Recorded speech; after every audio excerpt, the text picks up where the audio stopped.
Hello friends, स्वागत है आपका आपके अपने यूट्यूब चैनल ट्रायम्फ एकेडमी पे। आज हम आप लोगों के लिए लेकर आए हैं यूपी टेट का कंप्लीट सिलेबस पेपर 1 का। जैसा कि हम सबको पता है कि यूपी टेट की आज नोटिफिकेशन आने वाली है और जल्दी ही 7 तारीख से यूपी टेट के जो एप्लीकेशंस हैं वो फिल होना स्टार्ट भी हो जाएंगे।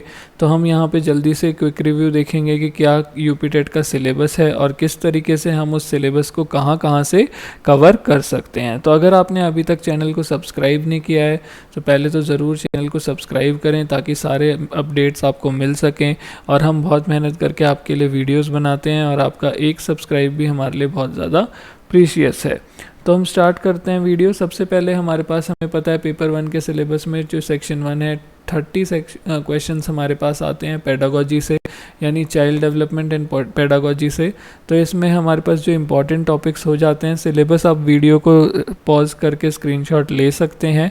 चाइल्ड डेवलपमेंट में हमारे पास meaning, necessity, scope of child development, stages of child development, physical development, ठीक है। जो हमारे पास यहाँ थ्योरीज आ जाती हैं, पियाजे, कोलबर्ग, ये सारी थ्योरीज यहाँ इंक्लूड हो जाती है। लैंग्वेज डेवलपमेंट, ठीक है, हर तरीके की डेवलपमेंट क्या होती है। इसके अलावा कि जो हमारे पास यहाँ इंपॉर्टेंट टॉपिक है वो है इनहेरिटेंस एंड एनवायरनमेंट। यहाँ से आपको 2 क्वेश्चन ज़रूर हमेशा देखने को मिल जाते हैं।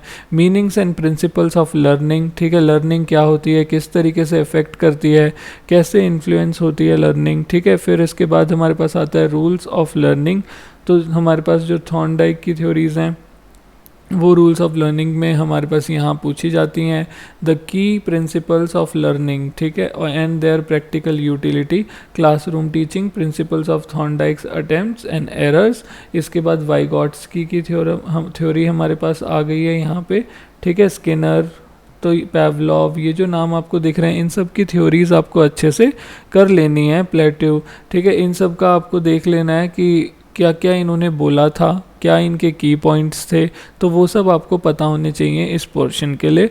टीचिंग एंड लर्निंग मेथड्स, तो सबसे पहले तो meaning of purpose of teaching, communication. यहाँ आपसे टीचिंग से रिलेटेड काफ़ी एमसीक्यूज पूछ लेते हैं। और एक मतलब एज टीचिंग जब आपने पढ़ लिया है क्या होता है, फिर एक आइडियल टीचर क्या है आपको पता लग जाएगा। उसके बेसिस पे आपको 4 से 5 क्वेश्चन देखने को मिल जाते हैं। Sources of teaching, teaching methods, 1-2 question आपको यहाँ से भी देखने को मिल जाते हैं। नए मेथड या अप्रोचेज ऑफ टीचिंग क्या है, बेसिक टीचिंग और बेसिक स्किल्स ऑफ टीचिंग क्या क्या है, ठीक है।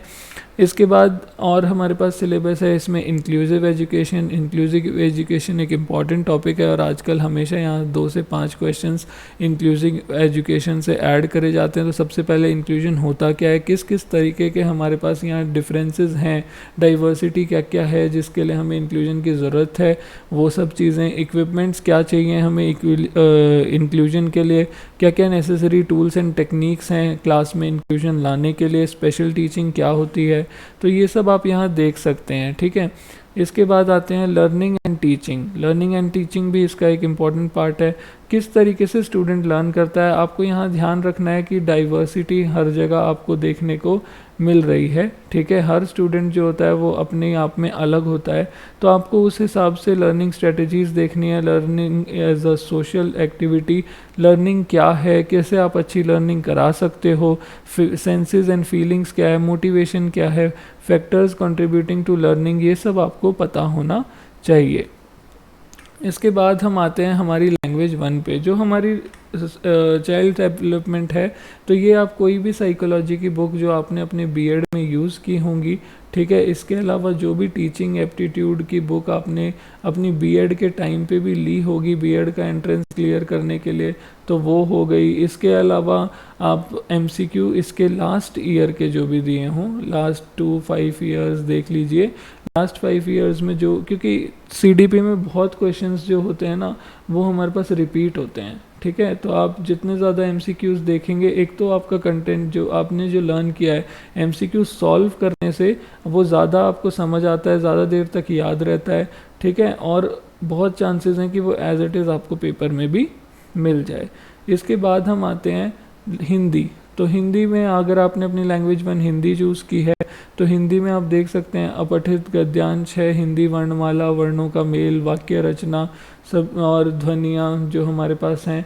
तो ये हिंदी का एक डिटेल्ड सिलेबस यहाँ आपको दिया हुआ है। विराम चिन्ह, विलोम शब्द, समानार्थी शब्द, ठीक है, समान ध्वनियों वाले शब्द, वचन, लिंग, प्रत्यय, उपसर्ग, तत्सम, तत्सम, ठीक है, लोकोक्तियाँ, मुहावरे। तो ये सब चीज़ें आपको हिंदी की पढ़नी है। जो आप कहाँ से पढ़ सकते हो, आप कोई भी बुक यूपी टेट के लिए ऑर्डर करेंगे अगर या ख़रीदते हैं, चाहे वो अरिहंत पब्लिकेशन की हो या किसी भी पब्लिकेशन की हो, हिंदी वहाँ आपको सब में सेम ही मिलेगी। तो आपको बस क्या ध्यान देना है, आपको जो वहाँ कॉन्सेप्ट दिए हुए होंगे हिंदी में, ठीक है, तो वो कॉन्सेप्ट्स आपको पढ़ने हैं। अगर वहाँ सही से नहीं दिया, आपको आइडिया लग जाएगा क्या क्या आ रहा है, फिर आप उसे अलग से पढ़ सकते हो। पर वहाँ आपको क्या मिलेंगे, बुक्स में क्वेश्चंस मिलेंगे। तो वो क्वेश्चंस आप जितने ज़्यादा सॉल्व करेंगे उतना ज़्यादा आपकी प्रैक्टिस हो जाएगी।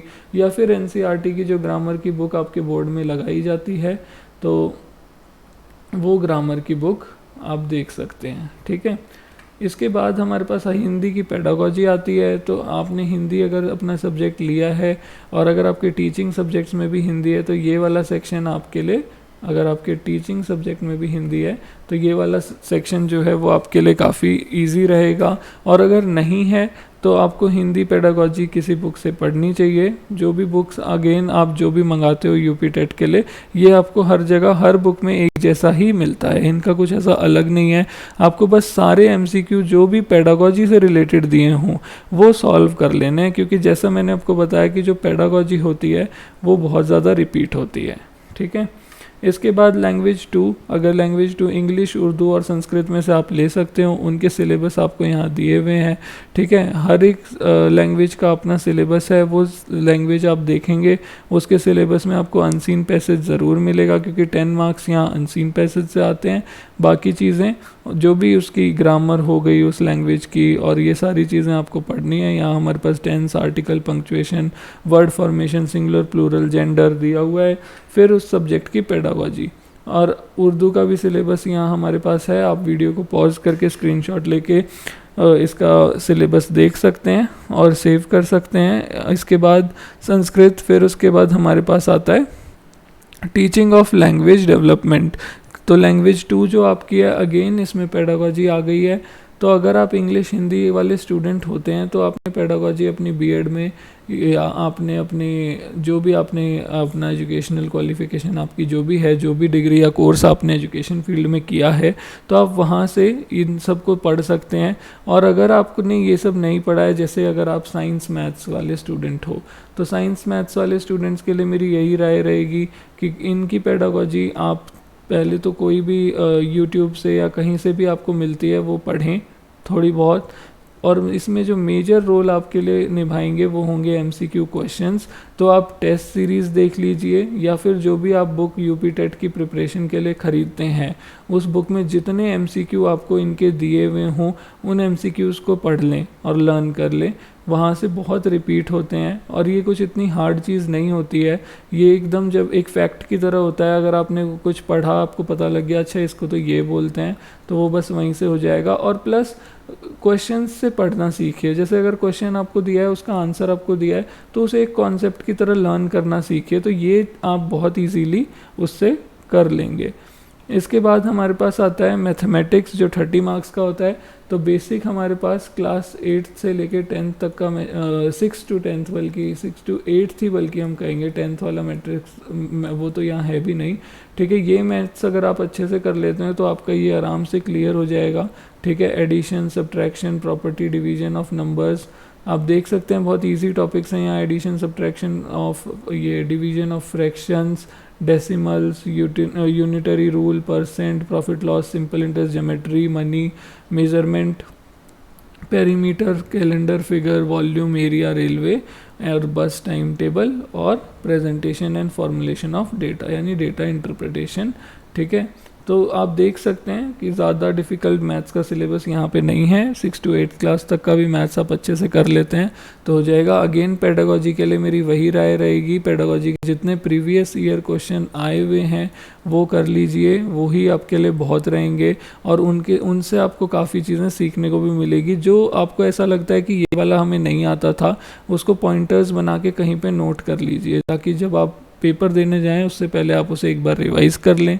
और आपकी जो भी बुक आपने ख़रीदी है उसमें से एक भी एमसीक्यू मत छोड़िएगा पेडागोजी वाला, क्योंकि पेडागोजी के जो क्वेश्चन होते हैं, पेडागोजी के जो क्वेश्चन होते हैं वो बहुत ही ज़्यादा रिपीट होते हैं। ठीक है,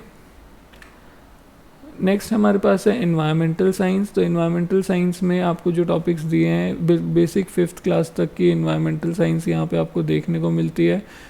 इवन मैथ्स भी जो है आप देख सकते हैं कि मैथ्स भी यहाँ पे 6 to 8 तक की भी नहीं है, बिल्कुल 8th क्लास हम ज़्यादा बोल सकते हैं कि ठीक है इतना हो रहा है, पर आप देख सकते हैं कि 5th तक के कॉन्सेप्ट भी यहाँ पे काफ़ी हैं, क्योंकि ये आपका पेपर 1 है। तो आपको हम कह सकते हैं कि बेसिकली 8th तक की चीज़ें, 8th वाले तो कुछ ही कॉन्सेप्ट यहाँ मिलेंगे आपको, ज़्यादातर यहाँ 6th तक में निपट जाएगी।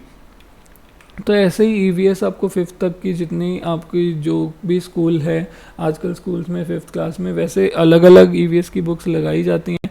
NCERT की भी आपको कुछ बुक्स EVS की मिल जाएंगी, आपको वो बुक ले लेनी है और ये सब चीज़ें उसमें से कवर कर लेनी है। और ये बहुत ही बेसिक एकदम जनरल नॉलेज जैसा सब्जेक्ट होता है, आप इसे जितना पढ़ेंगे उतना आपको समझ आएगा। ये बस आपको फैक्ट्स लर्न रखने हैं और ये सेक्शन आप इजीली उसके थ्रू कर सकते हैं।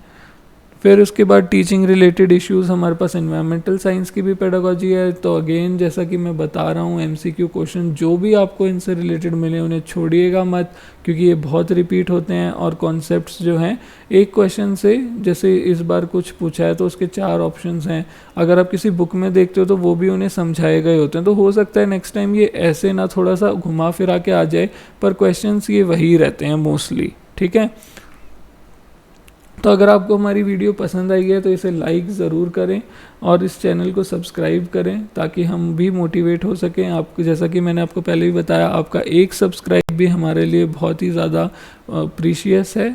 ठीक है, तो इससे हम मोटिवेट होते हैं और ऐसी वीडियोस आपके लिए लेकर आते हैं। तो आज की वीडियो में सिर्फ इतना ही फ्रेंड्स, मिलते हैं अपनी अगली वीडियो में।